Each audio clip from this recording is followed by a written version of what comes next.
ये वापस भगो, वापस भगो। बहुत अच्छे। जिंदाबाद, जिंदाबाद।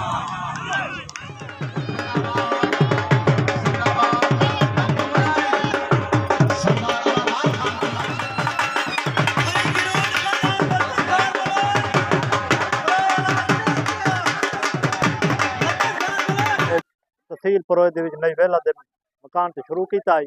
अल्हम्दुलिल्लाह उनदी ई नाल अज असां दरिया क्रॉस करके जिला बखर च आ गए हैं। ये सारी मेहनत का नतीजा है और इन्हां दोस्तों की मेहनत का नतीजा है। इंशाअल्लाह असां को उम्मीद है कि अगला बिया मैच साडा इंशाअल्लाह जिला लई थी सी इंशाअल्लाह ताला। ते असां इन्हां नाल हर किस्म का तावन और हर किस्म की जहिड़ी भी सपोर्ट हो सी असां करे सूं, चाहे वो पाकिस्तान किथई भी मैच हो सी असां इन्हां को भरपूर सपोर्ट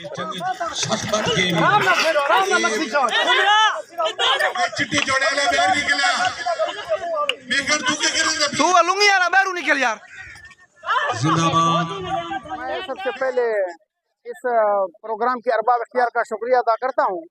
माशाल्लाह नावेले से इन्होंने शुरू किया, इसका बहुत अच्छा रिजल्ट आ रहा है और उसकी वजह से वो जो मज़ा आया उसकी मज़े के हम बकर पे पहुँच गए।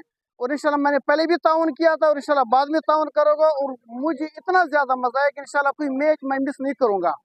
और मैं सब दोस्तों से कहता हूँ कि ये बहुत अच्छा खेल है, पोलो खेल बहुत अच्छा खेल है, नेज़ाबाजी से भी अच्छा खेल है। सब दोस्त इसमें शिरकत किया करें और खिलाड़ियों का हौसला अफजाई किया करें, क्योंकि इसके साथ नफरत खत्म होता है, मोहब्बत पैदा होता है। शुक्रिया। ये हमारा तीसरा मैच है। जागते जी में पीछा थी वो शायद इंतजामिया मेहरबानी करके लोग पीछा